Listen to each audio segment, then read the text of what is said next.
সবুজ রঙের পান্না চোখের এবং মনের জন্য অত্যন্ত শীতলকারক। এটি বুধ গ্রহের রত্ন।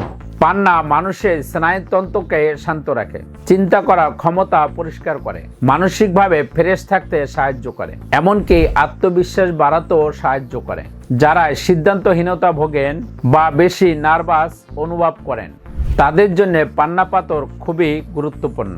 এরপর হলো মুনস্টোন বা চন্দ্রকান্তমণি।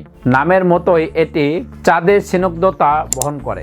এটি দেখতে অনেকটা দুধের মতন সাদা ও উজ্জ্বল। এটি আবেগপ্রবণ ভারসাম্য বজায় রাখতে সাহায্য করে, বিশেষ করে নারীদের হরমোনাল পরিবর্তনের কারণে মেজাজ উঠানামার নিয়ন্ত্রণে বেশ পরিচিত। যারা অতিরিক্ত সংবেদনশীল বা ইমোশনাল তাদের জন্য মুনস্টোন খুবই প্রয়োজনীয় পাথর।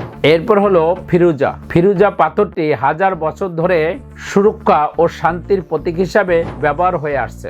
এটি নেতিবাচক শক্তি থেকে মনকে রক্ষা করে এবং মনের ভেতর এক ধরনের প্রশান্তি দেয় ও শুদ্ধতা নিয়ে আসে। যারা মানসিকভাবে বিষণ্ণ, নিজেকে একা মনে করেন তাদের জন্য ফিরোজা পাথর খুবই প্রয়োজনীয়।